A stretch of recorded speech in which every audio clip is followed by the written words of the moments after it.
Bueno, buenas tardes. ¿Se escucha? Sí, ¿verdad? Bueno, yo soy Yara Bautista, soy también miembro... No se escucha. Ahí, ahora. ¿Sí? Vale. Soy miembro también del Colegio de Trabajo Social en la vocalía de Peritaje y Forense. Y esta es la última mesa de la mañana y tengo aquí a mi derecha a José Hernán Cortés, que es licenciado en Derecho por la Universidad de Zaragoza, es abogado en ejercicio y es experto en mediación y resolución de conflictos. Ahora es la mía. Claro.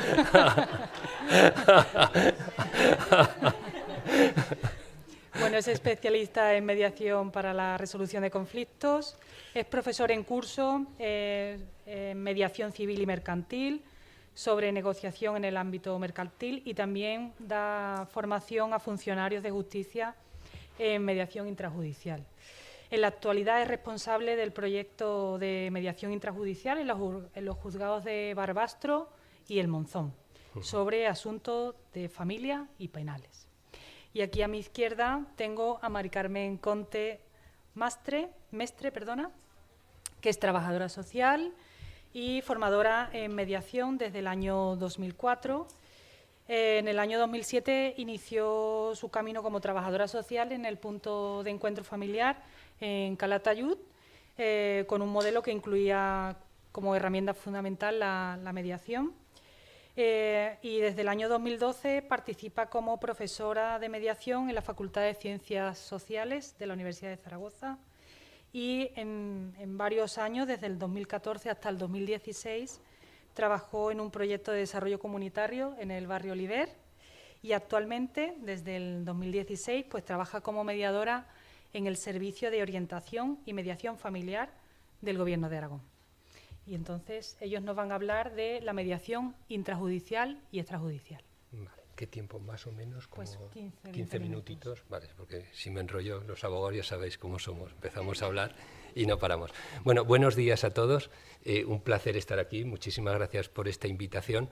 Entonces, un poquito lo que se me ha pedido es que os cuente, aunque a medida que casi iba cambiando cosas en la cabeza a medida que iba escuchando y para ir hablando de diversos temas, lo que se me ha pedido es que os cuente un poquito cuál es el sistema o el proyecto que estamos trabajando desde hace ya casi 6 años en los juzgados de Barbastro y Monzón en el tema de mediación intrajudicial. Nosotros lo que hacemos es mediación intrajudicial en el ámbito de familia y en el ámbito penal. Hemos estado comentando un poquito antes con Carmen Conte, mi compañera en esta mesa, que como ella está muchísimo más especializada y centrada en el ámbito familiar, yo os hablaré un poquito de unas líneas maestras de lo que es la mediación intrajudicial penal relacionada con la justicia restaurativa, de una forma lo más rápida y sencilla posible. Varias cosas. Yo también me río de mí mismo como abogado muchas veces, me gusta ser autocrítico y si algo he aprendido en la vida, yo creo que es un aprendizaje continuo y es muy importante para todos, es cuando vengo trabajando en la resolución de conflictos, mi trabajo y mi modus vivendi es como abogado. Desgraciadamente, mediación es una pasión que difícilmente se puede más o menos comer de ella, o por lo menos a mí me resulta difícil comer de ella. Entonces, lo que sí que da es tanto el trabajo como abogado, como vosotros como trabajadores sociales, cada uno con nuestra rama de especialización ante el conflicto vas enriqueciendo la visión. Entonces, la visión de abogado me da un punto de vista, un sombrero con el que lo veo, y la mediación me ha dado otro pues más amplio en el que ves otras cosas que como abogado no era consciente. Y a mí me gusta decir que si algo me ha ayudado todo el trabajo que he hecho en resolución de conflictos y en mediación, ha sido hacerme, creo, mejor abogado al ver el conflicto de una forma mucho más amplia y no con esa vocación, que a veces también es necesaria en los momentos de conflicto, que como abogado nos gusta que alguien te cuente un problema, te lo cuente en 2 o 3 minutos, porque tú desde el principio ya ves o crees ver cuál es la solución de ese problema y resolverlo lo antes posible. El tema de la mediación te hace ver pues todos los matices, toda la riqueza que el conflicto encierra. Bien, esto un poco como preámbulo. Una cosilla, también es importante, y aquí sí como me reía al principio, como mediador, una de las cosas que siempre decimos es no tener prejuicios. Tampoco tengáis prejuicios contra los abogados, hay de todo. estamos de todos, ¿verdad? De todo tipo de personas, como en todas las profesiones. Y luego, por otro lado, sobre lo que comentabais, que me parece un tema muy importante, y empiezo a ver el tema de las periciales, por daros mi visión como abogado, que creo que por contrastarlo con lo que estáis hablando. Desde que salió, yo digo la nueva, pero como soy tan viejete, ya es antigua, Ley de Enjuiciamiento Civil del año 2000, el concepto de la prueba pericial, que es esencial en el desarrollo de los procedimientos judiciales, porque los jueces inevitablemente, como es lógico, no pueden saber de todo. Habéis comentado, claro, un trabajador social en vuestra especialidad, sabéis de ese tema pues muchísimo más de lo que pueda saber un juez o podamos saber un abogado, evidentemente. Entonces, lo que ha hecho la Ley de Enjuiciamiento Civil es unificar lo que es la prueba pericial, que antes estaba muy diferenciada en cuando era de parte, cuando no era de parte, y lo que ha hecho es intentar unificarla en el sentido de decir, puede haber dos tipos de periciales en un procedimiento judicial. Aquella pericial que aporta la parte, es decir, que designa al perito, hace el informe y lo lleva al procedimiento, o aquella que es a través del perito, en este caso trabajador social, es designado por el propio juez a petición de una de las partes también. En familia, como hay menores y el interés del menor está por encima de todo, esto tiene otros matices. Pero claro, una cosa es la labor de abogado, que por obligación, fijaros, tenemos que ser parciales a favor de nuestro cliente y entender bien estas palabras dentro de los límites deontológicos, etcétera, y otra es la labor de la persona que yo contrate como especialista para hacer la prueba pericial, que su obligación es respetar la lex artis, como habéis dicho. Y a lo mejor a mí me hace un informe que a mí no me gusta, porque no va para los intereses que yo quería. Luego, si ese informe lo he encargado yo, lo aportaré o no lo aportaré al procedimiento. Eso es una cuestión distinta. Pero lo que no puede ser es, así como un abogado, su obligación es ser parcial, entenderme bien, que las palabras siempre tienen riesgos, a favor de su cliente. La labor de un trabajador social, sea perito de parte o sea de designación judicial, es ser absolutamente imparcial y respetar la lex artis y su convencimiento sobre el trabajo que está haciendo. Y otra cosa distinta es cómo valorará un juez ese informe, porque también hay una tendencia que no está en la ley a que los jueces suelen dar más valor al informe que ha sido hecho por un perito de designación judicial que por el designado de parte. Pero bueno, entraré simplemente eso. Bueno, para el tema que me ha traído aquí. ¿Cómo hacemos la mediación intrajudicial? Se empezó con mucha ilusión. Tuvimos la gran suerte hace 6 años de confluir en los partidos judiciales de Barbastro y Monzón, que había 4, por algunos continúan 4 jueces, que eran a favor de la mediación, de iniciar este proceso, que ha sido un poquito, ahora cuando hemos ido hablando durante estos años en Aragón, un poquito, empezó en Calatayud una mediación penal hace mucho tiempo, pero salvo esa, casi ha sido un proyecto y un tipo de trabajo que es un poco paradigmático, de lo cual, pues bueno, dentro de nuestra artesanía, pues nos hace mucha ilusión. Entonces, la forma de trabajar que nosotros tenemos es la siguiente, tanto en mediación familiar como en mediación penal. Partamos de una base, y luego os hablará Carmen un poquito de la mediación extrajudicial.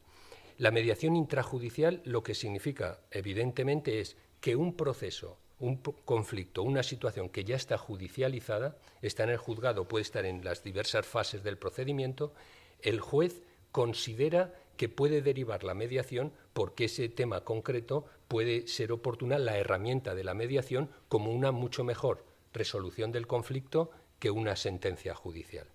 Eso por una parte. Nosotros en el protocolo que hemos ido estableciendo, ya os digo, de forma artesanal, se llegó a un acuerdo del Colegio de Abogados de Huesca con el Consejo General del Poder Judicial y se marcó un poco la base teórica, pero lo hemos ido desarrollando de forma artesanal. Lo que nosotros hemos ido aprendiendo son varias cosas. Una de ellas, que la influencia que tenemos los abogados sobre nuestros clientes es importantísima, para bien y para mal, positiva y negativa. La influencia es importantísima.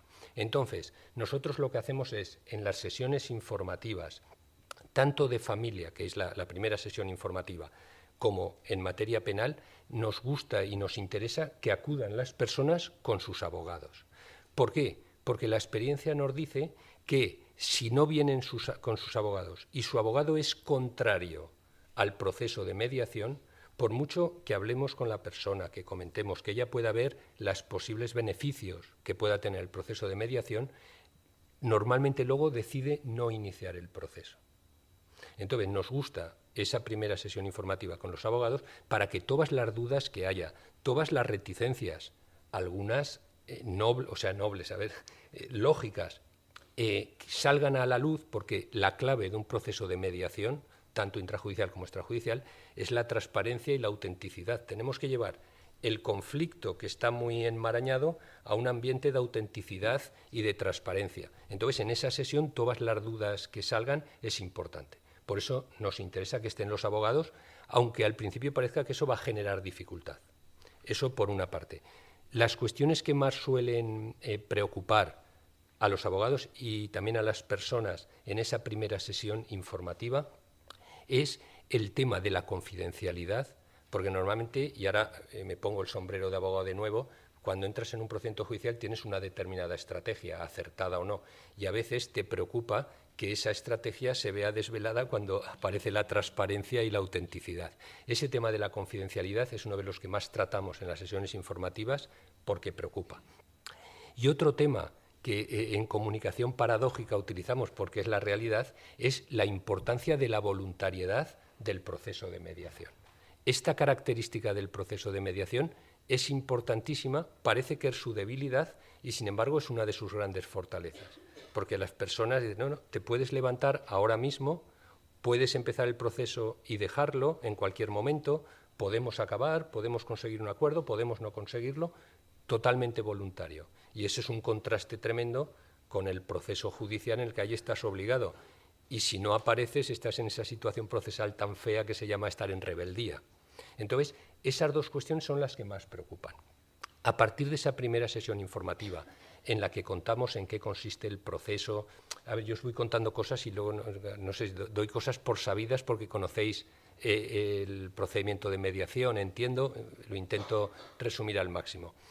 Una vez que en esa sesión informativa las personas deciden iniciar o no iniciar el proceso, pues bueno, si deciden iniciarlo, ya se empieza lo que es el trabajo, que ahora os hablo un poquito, de la mediación, la esencia de la mediación, y si deciden no empezarlo, simplemente lo que se le comunica al juez en mediación intrajudicial, que se ha decidido no iniciar el proceso. Dentro de la confidencialidad en ningún momento se cuenta quién ha dicho que sí, quién ha dicho que no, ni por qué sí, ni por qué no. Simplemente que se ha decidido no iniciar. Y lo único que no es confidencial, y así se les hace saber a las partes cuando se les cita por el juzgado, es que si alguna persona no acude a la primera sesión informativa, de eso sí que tiene conocimiento el juez. Es lo único que no es confidencial. Bien. Luego, lo que son las sesiones, bueno, pues se trabaja en mediación con sesiones individuales, lo que se llama caucus, y con sesiones conjuntas. Ya depende del tipo de conflicto, cómo interese más. Normalmente en familia, que os hablará más Carmen, la relación suele estar muy dañada y entonces antes de poder entrar, por supuesto es el primer camino, antes de entrar a hablar de acuerdos, cuando la relación está muy dañada es muy difícil hablar de cuestiones objetivas. Primero hay que trabajar esa relación para poder facilitar los pasos hacia lo que sería más una fase de negociación, por decirlo de alguna manera. Bien, entonces hacemos sesiones individuales, sesiones conjuntas y vamos avanzando. Y si por fin se llega a acuerdos, ojalá que sí, aunque luego os comento, en ese caso, a la última sesión pedimos que vuelvan a venir los abogados. Esto nos sirve para dos cuestiones. Insisto, este es nuestro protocolo de actuación, que no es ni mejor ni peor que otros, es el que nosotros trabajamos.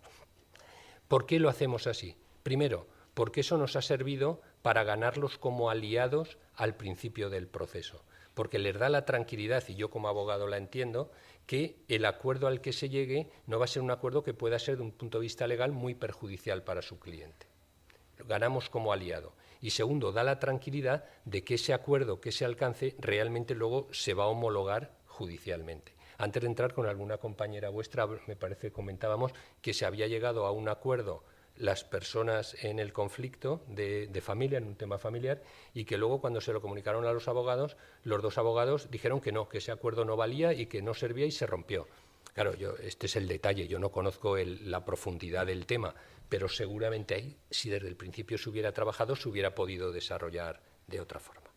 Bueno, esta es la forma en la que nosotros trabajamos. no sé cómo voy de tiempo. Vale, no te preocupes. Vale. Entonces, ya veréis, para hablaros un poquito más de lo que es en el ámbito penal, y así entro en lo que os he comentado que os quería decir. Ya veréis, en el ámbito penal, la mediación, se dice simplificando mediación, es una herramienta más de lo que es un movimiento que empezó ya en los años 70 en Estados Unidos y en Canadá, de justicia restaurativa. Hablo ahora de procedimientos penales, en los cuales conflictos están desembocando en un tema penal, en una denuncia por un tema de un delito. Este movimiento, entre otros motivos de índole pues ya de filosófica, en fin, empezó por una cuestión muy clara, porque en el procedimiento penal en Estados Unidos y en Canadá, las víctimas se sentían menospreciadas por el sistema tradicional de justicia. Y esto, si lo aplicamos a nuestro ámbito de justicia español, el sistema clásico de justicia, también ocurre. ¿Por qué? Porque fijaros qué situaciones hay para las víctimas en un procedimiento penal. Alguien denuncia, ha sido víctima de un delito, lo denuncia, se incoan las diligencias correspondientes y muchas veces, salvo que él se persone con un abogado, no se entera de lo que está pasando en ese procedimiento. Y luego, de repente un día, llega una citación para que acuda a un juzgado de lo penal o a un juzgado de instrucción, depende de qué tipo de delito. Acude ese día al juicio y acude como testigo. Pero ¿qué pasa en ese juicio? En un porcentaje muy alto, en el momento del juicio, el ofensor o el agresor con su abogado llegamos a un acuerdo con el fiscal, porque se llega a un acuerdo de pena, lo que sea, y una indemnización civil, y a la víctima ni se le pide opinión. Y de repente, imaginaros la situación de una persona que tiene que pasar por el trago y el trance de ir al juzgado.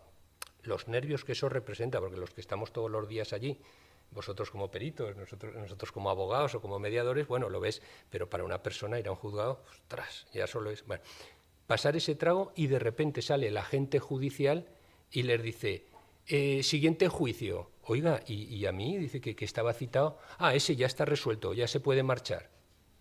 Eso está pasando. Entonces, claro, esa es una sensación para la víctima tremenda, porque ni tiene una buena experiencia de justicia, ni ve respondidas sus preguntas, es una situación realmente mala, es una frustración en definitiva, ¿no? Sí. Entonces, en base a eso es por lo que nace la justicia restaurativa y se desarrolla la mediación penal de la que os hablo. Bien, una de las dudas que cuando hablamos con los jueces, el otro día en un ámbito de jueces de instrucción de todo Aragón, que estaban muy preocupados, unos interesados, otros escépticos, pero esto es lo bueno del debate, ¿verdad? Que haya escepticismo porque eso genera mucha más riqueza. Lo que les preocupaba a ellos era qué tipo de asuntos de tipo delictivo pueden ser derivables a mediación o no. Esa es una preocupación para los jueces en la mediación intrajudicial. Entonces, a mí la experiencia de todos estos años lo que me está diciendo que la clave para decidir si merece la pena intentar esa mediación, que creo que la merece en casi todos los casos, no es tanto el tipo de delito cometido, sino las personas que están involucradas en esa situación. Porque son las personas las que son mediables y no los hechos. Entonces, ese es un tema a tener en cuenta. Llevamos, en fin, en conversaciones de muchos temas, por ejemplo, una experiencia, conoceréis, se publicó un libro para mí precioso, que son Los ojos del otro, que fue la experiencia que hubo de mediadores para hacer encuentros entre víctimas de terrorismo y victimarios. No sé si conocéis un poco la experiencia y conocéis ese libro, que es una maravilla. Y hablando, en una de las jornadas que vamos organizando, vino uno de los mediadores y claro, ahí empezaron a saltar tópicos, estereotipos, creencias previas, todo lo... Claro, dice, ostras, ante un delito tan grave como el terrorismo, ¿cabe un proceso de mediación, un encuentro? Bueno, pues depende de las personas y depende del momento, de la fase en la que se encuentre la víctima, de la fase en la que se encuentre el victimario. Esto era ya en ejecución de sentencia, eran victimarios que estaban cumpliendo condena. Entonces ahí entraban en juego temas fascinantes, que estaríamos aquí mucho tiempo, sobre el perdón, en fin, una serie de cuestiones. Pero por centraros a vosotros, la clave es las personas y la fase en la que en ese momento se encuentran. Segunda idea que os quiero transmitir sobre mediación penal intrajudicial. Lo primero que hacemos, la primera sesión, es hablar con la víctima. con la víctima, con el ofensor o con el agresor. ¿Por qué? Porque tenemos que, hablando con la persona, lo que decía, de medir a las personas, ver qué grado de reconocimiento hay de los hechos o no. Porque la mediación penal lo que no puede ser es llevar a una persona que ya ha sufrido un delito a enfrentarse con su ofensor a ver qué ha pasado o no ha pasado. Para eso ya está el procedimiento judicial, que resulta necesario. Primero tenemos que saber si hay un grado de reconocimiento de eso. Y a partir de ahí, si él decide ese arrepentimiento, en fin, todo esto habría que profundizar mucho más, luego nos reunimos con la víctima para ofrecerle esa posibilidad. Porque si no, lo que puede darse, si lo hiciéramos al revés, es una victimización secundaria que se llama, ante unas expectativas que luego aún se ven desplazadas o despechadas. Habría muchas. Entonces, a ver, dentro, claro, pero para terminar, os cuento, si queréis, simplemente, a ver, los temas que más estamos viendo nosotros en mediación penal, en los juzgados de Barbastro y Monzón, donde afortunadamente la delincuencia, claro, esto mismo, en Barcelona, en Madrid, serán experiencias muy distintas y supongo que en Nueva York ya será también otras experiencias. Nosotros lo que estamos viendo sobre todo, que es muy útil la mediación penal intrajudicial, es en temas en los que la relación entre las personas que están en esa situación se va a prolongar en el tiempo, bien sea porque es una relación familiar o bien sea una relación de vecindad. Hay muchas denuncias cruzadas en Comunidad Verde Propietarios, por ejemplo. En esos supuestos que la relación se va a prolongar, la mediación tiene una eficacia especialísima. Entonces, por terminar contándoos una anécdota, por ejemplo, de uno de los últimos casos de este tema, hay varios, pero, por ejemplo, para que veáis un poco cómo podemos situar esto, era un supuesto en el cual una persona que era alcalde de un pueblecito cercano se levanta por la mañana, va hacia su coche para irse a trabajar y se encuentra con que está el coche destrozado, con rayas, con los retrovisores rotos, en fin. O sea, va a denunciarlo a la Guardia Civil y le pregunta a la Guardia Civil, que es lo que suele hacer en los atestados, si sospecha de alguien. Él dice, a ver, no tengo pruebas de ningún tipo, pero ha podido ser fulanito, porque hace pocos días, tuvimos en el ayuntamiento un tema laboral, fue despedido y me amenazó, pero yo no lo sé. Se le toma declaración a esta persona sospechosa y automáticamente en el propio atestado reconoce los hechos. Y eso llega al juzgado. Esto en un juzgado en el que la juez, en este caso era la juez, no tuviera esta sensibilidad hacia la mediación, esto como los daños eran... voy aquí con la... Sí, termino. Sí. Oye, no, pues entonces que te estoy... Oye, pues dejamos esto aquí y luego si queréis os dejo con la historia, ¿no? Bueno, la cuento muy rápido. Si no hubiera esa sensibilidad por parte de la jueza, esto en función del valor de los daños podía ser un delito leve o un delito grave. Si superaba de 400 años, acabaría con una multa y con una obligación de indemnización. Y una sentencia clarísima, había un reconocimiento. Como había esa sensibilidad, lo remite a mediación. Hacemos las sesiones individuales por el orden que os he dicho. Y fijaros lo que aparece en esa mediación. Primero con el ofensor, como os decía. Era una persona que estaba totalmente avergonzada de lo que había hecho. Es decir, tenía una vergüenza, pero real, que se transmite. Una vergüenza real. Él ya lo había reconocido, él ya sabía. Vergüenza total. Le preocupaba que se enterara su mujer, que se enteraran sus hijos. Y entonces su explicación era que llevaba un disgusto con esto tremendo, tenía problemas económicos, se había emborrachado y había visto el coche y lo había... Bien, vergüenza y arrepentimiento. Hablamos con el ofendido, ¿verdad?, la víctima. Su preocupación de los daños del vehículo, que extraoficialmente sabíamos que iba a subir a más de 400 euros, con lo cual podía ser serio penalmente, era relativa. O sea, a él lo que realmente le preocupaba era que este tío estaba chalao según lo que había hecho y que no volviera a hacer más hechos de este tipo. Él tenía miedo.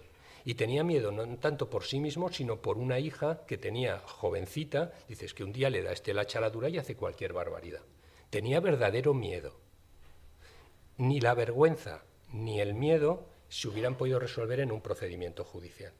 En un procedimiento de mediación sí, y lo resolvimos con un acuerdo muy sencillo, o sea que fue sencillo, de arrepentimiento, de respeto entre ellos, porque era un pueblecito pequeño. Quiero decir, os cuento esta pequeña anécdota para que veáis en qué temas la mediación intrajudicial puede tener una aplicación muy clara y como algo paralelo al procedimiento judicial, que siga adelante por su camino. Bueno, yo esto es un poquito para no disculparme. Vale, que me he cedido. Mira, si tiene usted que marcharse, no hay ningún problema, que sabemos que tiene un poco de prisa. Vale. Y continuamos con Carmen. Vale, bueno, cuarto y así. yo no sé cómo continuar porque, claro, yo traía preparado un power, venía preparada para contaros cosas que no da tiempo, entonces me voy a centrar primero en el agradecimiento al colegio por haberme invitado a estar aquí. Me voy a centrar en deciros que mediación extrajudicial, que es el título de lo que tengo que hablar, es lo que ha contado el compañero José Hernán, pero fuera de los juzgados. Es decir, cualquier proceso de mediación que se da antes o sin que haya ningún proceso judicial, antes de que llegue a otro sistema. Y como vengo como trabajadora social y mediadora, vengo como mediadora con base de formación de trabajo social del Servicio de Mediación del Gobierno de Aragón, lo gestiona la Dirección General de Familias e Igualdad y Familias. Como quiero correr, me trabo. Voy a ver si voy más despacio en lo poco que diga. Os voy a contar que existe este servicio, que espero que ya todos conozcáis, pero por si acaso no lo conocéis, pues que existe este servicio desde el año 1997 en Zaragoza y desde el año 2001 en Huesca y Teruel también, lo digo así muy rápido, que pues es un servicio de orientación y mediación familiar. No solo se hace mediación, también orientación, pero que la mayor parte de las familias que llegan a mediación y que dentro de lo que es la mediación familiar sigue siendo la estrella los casos de separación y divorcio, pero que también llegan situaciones con hijos, situaciones entre hermanos por el cuidado de padres mayores y cualquier situación que afecta a las relaciones en la familia, pues es susceptible de ser mediada. Como mi guión estaba aquí, no sé ahora sí muy bien cómo seguir, entonces creo que más que os suelte un rollo que podéis encontrar en Internet, existe una guía que explica muy bien lo que es la orientación y la mediación familiar, que explica muy bien el servicio, que con que pongáis servicio de mediación del Gobierno de Aragón aparece una página en la que podéis encontrar tanto la guía que explica todo como otra guía que hizo el equipo anterior a nosotros, que es muy útil porque dice nosotros nos hemos separado y nuestros hijos qué, o algo así es el título, en la que explica cómo decir a los padres cómo decirlos a los hijos nos vamos a separar y dependiendo de la edad que tienen los menores, qué es lo que podemos esperar que sea su reacción. Os digo esto porque me parece lo más importante es que os vayáis con información útil y a partir de aquí yo creo que mejor que hagáis alguna pregunta, pienso, porque como quedan 5 minutos, si queréis preguntar algo, pues igual es mejor que no que yo suelte un rollo, a lo mejor que no es lo que os interesa. Sí.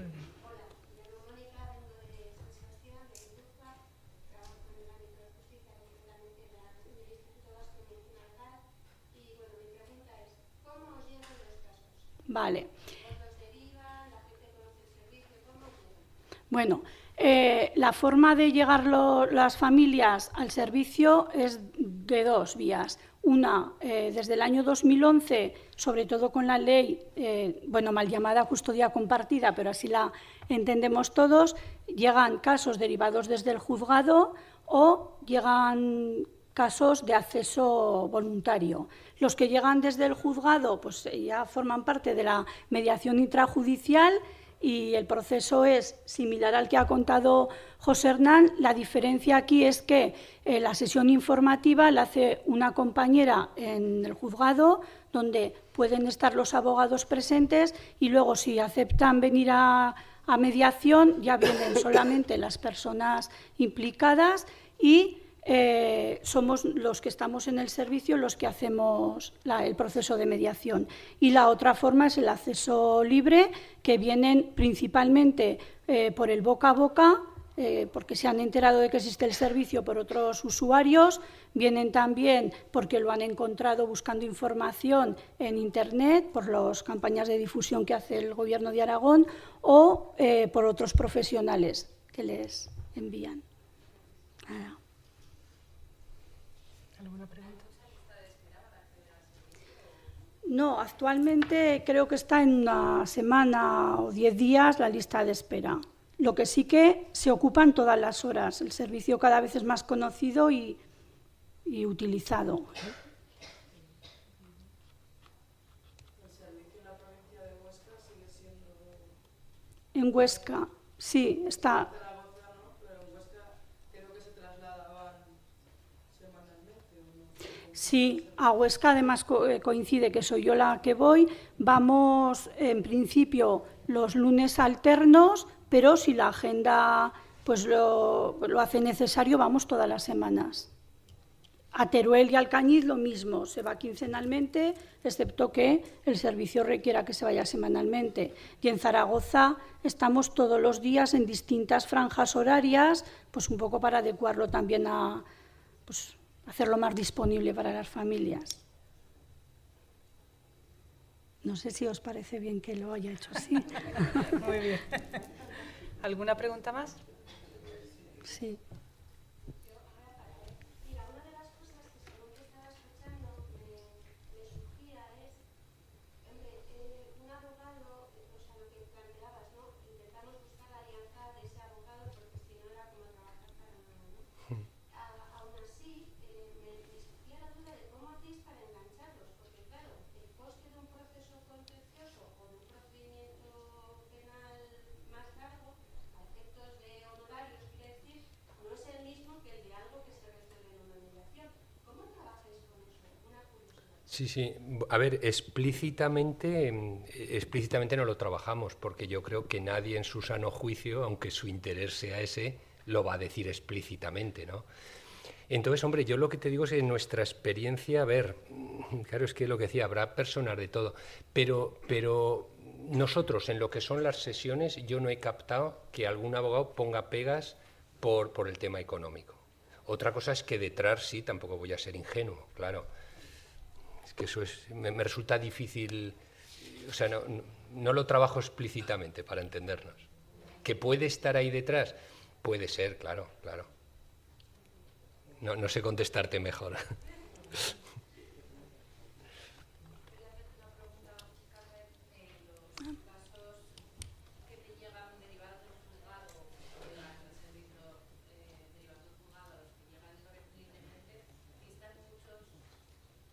Hay mucha diferencia, claro. Hay mucha diferencia porque los que llegan ya, que están inmersos en el proceso judicial, vienen con mucha carga, con mucho cansancio, con un nivel de conflicto normalmente más alto y vienen del concepto de uno frente al otro.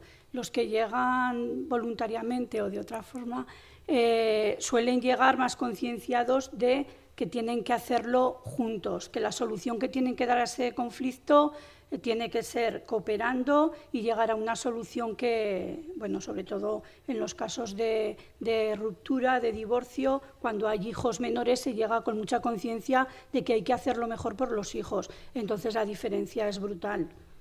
Sí.